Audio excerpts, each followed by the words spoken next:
لوگوں کو شرم آنی چاہیے. ساتھ ہی ایک ٹوٹا فیکٹری آن کی جاتی ہے اور آڈیو ویڈیو شروع ہو جاتی ہے. میرا زرداری کے لیے میسیج ہے سندھ کی عوام کے لیے کہ سیلاب زدگان کے فنڈز کا پیسہ آپ یہاں پہ پنجاب میں جس طرح سے اللے تللے اور جس طرح سے آپ لوگ محترمہ کی برسی کے اوپر بھی پارٹیاں کر رہے تھے پرائیویٹ جیٹس لے کے، اور اسی طرح پرائیویٹ جیٹس لے کے آپ سیلاب زدگان کی امداد کے پیسے کو پنجاب کے جو ہمارے ایم پی ایز ہیں ان کو خریدنے کے اوپر آپ نے فوکس کیا ہوا ہے. ہم آپ کے خلاف قانونی چارہ جوئی تو کرنے جا رہے ہیں، لیکن سندھ کی عوام انشاءاللہ جب آپ انتخابات کے اندر جس سے آپ بھاگتے پھر رہے ہیں چوروں کی طرح، جب آپ جائیں گے الیکشن لڑیں تو عوام آپ سے پوچھے گی کہ ہماری ایک تو ہمارے سیلاب کے ذمہ دار آپ، دوسرا جو ہماری امداد کا پیسہ تھا کس طرح سے آپ ایم پی ایس کو خریدنے کے لیے لگا رہے تھے. دوسرا میرا سوال ہے، اہم سوال ہے الیکشن کمیشن سے کہ زرداری، شرجیل میمن، ناصر حسین شاہ اور پھر یوسف رضا گیلانی کے بیٹے کی تو ویڈیو آڈیو دونوں موجود ہیں. تو آپ کب جاگیں گے اور کب آپ ان کے خلاف کارروائی کریں گے اور کب آپ ان کو نااہل کریں گے؟ آج ان کی ایک کنیز کہہ رہی تھی کہ جی خان صاحب کے بارے میں فارن ایجنٹ کا لفظ استعمال کیا. بے شرمو، بے غیرتوں، تم لوگوں کو شرم آنی چاہیے. پیسہ تم لوگوں کا باہر، پاکستان سے لوٹ لوٹ کے مفرور تم لوگ اور تمہارے لیڈر، پاکستان سے چوری کر کے آپ لوگوں نے منی لانڈرنگ کی اور فارن ایجنٹ اب دوسروں کو کہتے ہیں. آپ اپنی لیڈرشپ کا پتہ لگاؤ اس وقت وہ دنیا کے کس ملک کے اندر خجل خراب ہو رہے ہیں.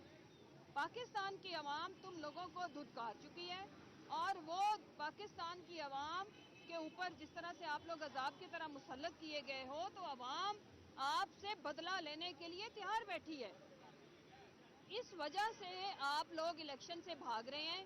آج اسلام آباد کی سڑکوں کے اوپر کیا عجیب مناظر تھے کہ پہلی دفعہ پاکستان کی تاریخ میں الیکشن ڈے کے اوپر پولنگ سٹیشنز کو تالے لگائے گئے. ہماری لیڈرشپ، ہمارے کارکنان election polling agents polling stations کے باہر ہیں اور یہ لوگ بھگوڑے بھاگے ہوئے تم ہو. پہلے یہاں سے ملک سے بھاگ گئے اور آج آپ لوگ الیکشن سے بھی بھاگ رہے ہو. اس کی وجہ یہ ہے کہ آپ کو بہت اچھے سے پتا ہے کہ پاکستان کی عوام آپ کے بارے میں جو فیصلہ لکھ کے بیٹھی ہے وہ آپ لوگوں کو پہلے پتا ہے. میں پاکستانیوں سے دو باتیں کر کے اجازت چاہوں گی.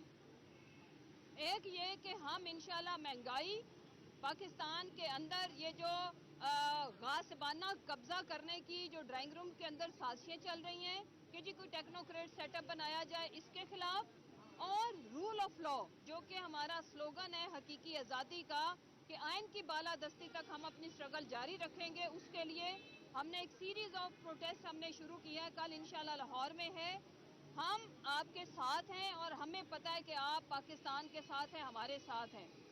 جب تک ہمارا یہ جو حقیقی آزادی کا سفر ہے یہ طے نہیں ہوتا ہم بیٹھنے والے نہیں ہیں. اور ان بھگوڑوں کو، ان غداروں کو، غدار یہ جو زرداری، اس سے زیادہ سندھ کا کون غدار ہوگا؟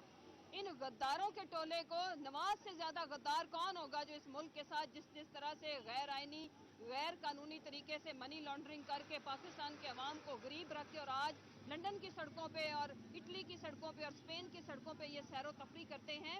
اور پاکستان کو انہوں نے بھوکا، پاکستان کو انہوں نے پیاسا، پاکستان کو انہوں نے پاکستان کی عوام کی صحت کا پیسہ لوٹ کے، پاکستان کے عوام کے صاف پانی کا پیسہ لوٹ کے جس طرح سے انہوں نے دنیا کے اندر دولت کے انبار کھڑے کیے ہوئے ہیں. تو پاکستان کی عوام آپ کو بتانا چاہتی ہے کہ نہ وہ بھولے ہیں نہ ہم بھولنے. ہم عمران خان صاحب کی قیادت میں اپنے چیئرمین